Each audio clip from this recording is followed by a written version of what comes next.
I-sequence natin. Unang-una, pag-usapan natin si Meta. All of us, mga kotsero, nakita naman natin kung gaano nag-iwas pusoy si Meta sa responsibilidad pagdating sa fake news at sa misinformation, malinformation, disinformation. Yun ho ay understandable. Bakit? Kasi nga po, tulad po na nasabi natin kagabi, si Facebook po ay isang plataforma. Tulad po ni YouTube, tulad ni Twitter. Kumbaga, ito ay isang tool for social media. Actually, nag-umpisa po ang Facebook as a tool for connectivity. So, nag-evolve na siya. Nagbago na siya into other purposes aside from social connectivity. But, at the end of the day, it is still a platform. Para lang siyang isang kotse. Parang isang kutsilyo. Parang isang gunting. Depende sa gamit kung ito ay makakapahamak o hindi. Punta ngayon tayo doon sa debate ni Abante at ni Joey. One such bad actor is si Joey. Ang ina-argue niya, yung kanyang pagmumura, and all of the profanities is part of free speech. Let's say, hindi congressman si Abante. At naghabla si Abante. Yung ginagawa ni Joey, papasok kayo sa slander. Yung paninirang puri sa pamamagitan ng pagsasalita. Slander. Hindi ko siya absuelto dun. Kung ordinaryong kung hindi politiko, si Abante. Bawa, in the performance of his duties, pinupo na siya, protected speech mo yun. So, halimbawa, ganito. Si Sara Duterte, nagnakaw ng 125 million pesos sa pamamagitan ng mga iba't ibang fake na pangalan. Nakakainis naman. Yun, protected speech yun. Bakit? Because ang kaking pinuna ay ang kanyang trabaho bilang vice-presidente at ang kanyang paggamit ng confidential funds para nakawin. Ang nakakatawa kasi dito sa mga DDMs na nasa hearing kahapon, kung ano yung flaws nila, ginagawa nilang personalidad ng lahat ng Pilipino or ng grupo na kung saan sila kabilang. Hindi kami katulad nyo. Balahura kayo. Kaya nga ang tawag sa inyo, Duterte Balahura supporters eh. Ngayon, pinag-usapan na si Joey, tapos pinag-usapan si Tariela. From Tariela, nag-move on na papunta sa mga vloggers. Specifically, eto na. Kay Pebbles. Kilala ko si Pebbles personally. At talakera talaga siya. Noon pa man. Dito sa hearing, isiniwalat niya na yung promotor ng Pulburon video ay si Harry Roque. Ang basis ng kanyang kwento ay nung nagpunta siya doon sa Hong Kong na isog. Tapos, sinabi daw ni Harry Roque na kaya daw niyang, akala parang something to the effect of, kaya ko rin silang pabagsakin. Kaya kong pabagsakin yung gobyerno, something like that. Kumbaga, and in effect, yung Pulburon video is a way of making sure that babagsakin yung gobyerno. Alam niyo yung idiotic move, yung gumawa kayo ng fake video. Number one, ginawa niyo. Pangalawa, ikinalat niyo yung fake video. At kahit sabihin pa ni Hitad, na pina-certify niya yan with whoever, etc. etc. Di ba natin alam kung ano resulta nung pa-certify niya? All of these are claims. Oo. Yun ang kanilang sinasabi lang. Hindi ho natin masisiguro kung totoo yun o hindi. Nadula si Hitad sa live, ipapatumba si Pebbles. Parang sinabi niya yun? May grave threat pa siya ngayon. Pag nangyari yan, o di meron pa siyang murder charge. Anyway, iyang na yan eh.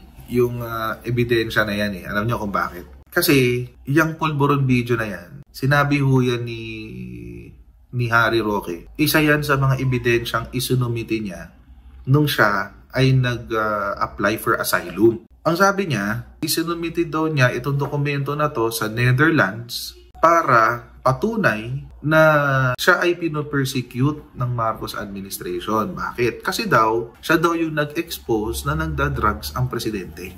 Yan ho yung kahalagahan ng video na yan. Sa hearing na to, hindi ho ito idiotic move. Ito po ay para sabihin sa sambayan ng Pilipino at sa kung sino pang makakapanood abroad na yung na yan ay peke. Yung video na yan ay peke. O di, meron na rin papeles ang DICT kung saan ipina-check ito sa mga nagve-verify na mga AI videos at sinabi na iyon ay peke. O anong gagawin nyo ngayon? Ano gagawin nyo ngayon? Wala kayong magagawa.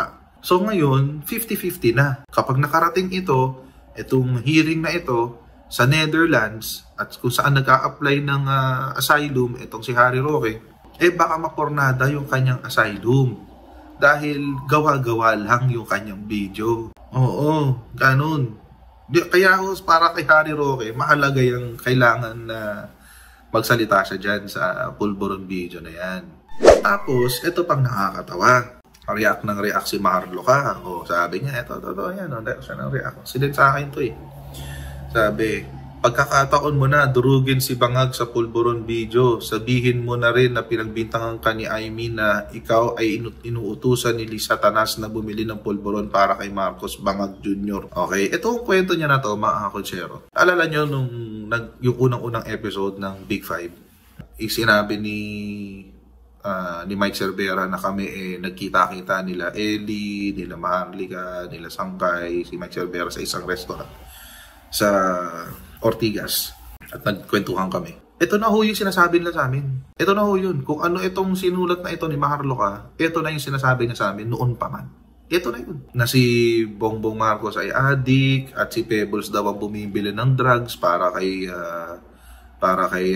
Bongbong Marcos, etc. etc.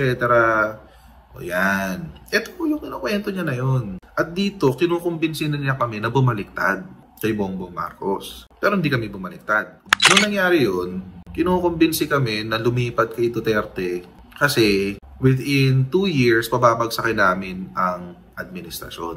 Yun yung sinabi ni Maharlika.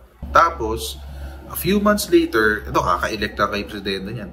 A few months later, sometime in August or September, kasagsagan to ng kakatanggal lang kay Secretary Trixie Cruz Aquiles bilang PCO chief.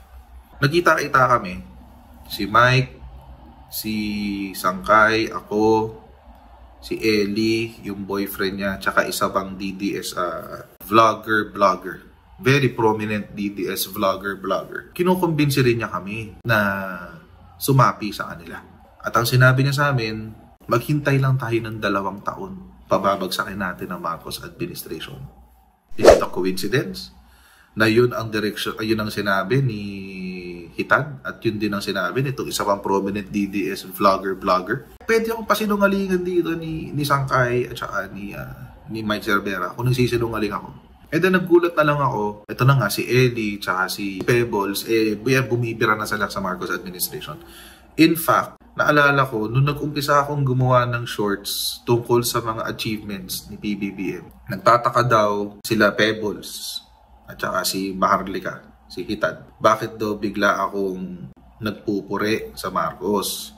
Tapos ang sinasabi nila, pinagkakalat nila, binayaran na raw kasi ako ni Lisa. Pero syempre, alam nyo mga kotsero, kapag kasi wala kang argumento maibabato na maayos, sabihin mo na lang, bayaran yan. Ano lang mga kasimple yun eh. So kaya ako mga kotsero, I am of the belief na it doesn't end with Harry Roque. It ends with Digong. No, the buck stops at Digong. Because, yan yung matagal na niyang propaganda na gusto niyang isulong. 2022 pa lang, yan na yun. 2022 pa lang. Yan na yun. So, sorry. Sira ulo siya eh. O di nakapiit siya ngayon sa ICC.